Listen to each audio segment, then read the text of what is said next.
Hi hello மக்களே, நான் இப்போ ஈவினிங் முடிஞ்சு வீட்டுக்கு போகிறேன். பட் 2-3 டேஸ் பிஃபோராக எங்கள் ஊர் ஏரி வந்து வழிஞ்சுது. பட் ஏரியை வந்துட்டு பல வருஷங்களுக்கு அப்பால் அப்படி கூட சொல்லலாம், ஒரு 3 வருஷத்துக்கு அப்புறம் இப்போ தான் நான் மேலே ஏரியை பார்க்க போகிறேன். ஏன் நீங்கள் பார்க்கலன்னு கேட்கலாம், அதற்கான சந்தர்ப்பம் அமையவில்லைன்னு கூட சொல்லலாம். இப்போது வீடியோ எடுக்கிறதுக்காகவே நான் ஏரிக்கரை மேலே ஏறிக்கிட்டு இருக்கேன். வாங்க எங்கள் ஊர் ஏரியை காட்டுறேன்.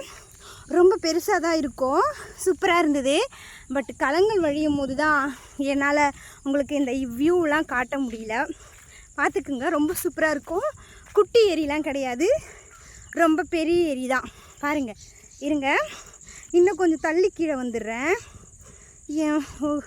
அது கீழே இருக்கிறது கார்த்திகை தீபம் ஏற்றி செலப்ரேட் பண்ணியிருக்காங்க. அந்த பக்கம் பாருங்கள், அந்த பக்கம் அந்த பக்கம் வந்து கலங்கள் வழியும் ரைட் சைடுக்கா நான் வீடியோ காட்டுறதுக்கு வழியாக.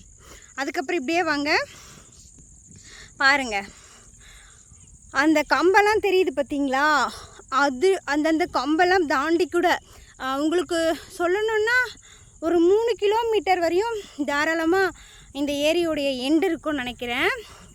அதுக்கப்புறம் பாருங்களா, கண்ணுக்கு எட்டின தூரம் வரையிலையும் ஏரி தான்.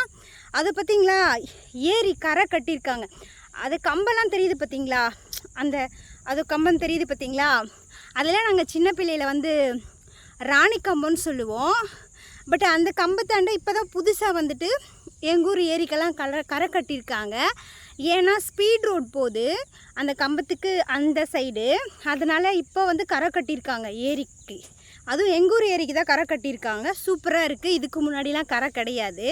அப்படியே வாங்க, இந்த எண்டு அது பார்த்திங்களா, உங்களுக்கு அது பார்த்திங்களா, பிரிட்ஜு தெரியுது பார்த்திங்களா, என் கையை பாருங்கள், பிரிட்ஜு தெரியுதுங்களா, அந்த ராணி கம்பத்துக்கு முன்னாடி அதுதான் வந்து ஸ்பீட் ரோடு.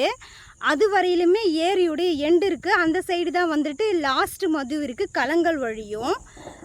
எங்கள் ஊர் ஏரி எப்படி இருக்குது, உங்களுக்கு பிடிச்சிருந்தால் லைக் பண்ணுங்கள், கமெண்ட் பண்ணுங்கள். இது நான் மாலை பொழுதில் எடுத்திருக்கேன். இவ்வளோ சூப்பராக இருக்குது பார்த்தீங்களா, அழகாக இருக்குல்ல.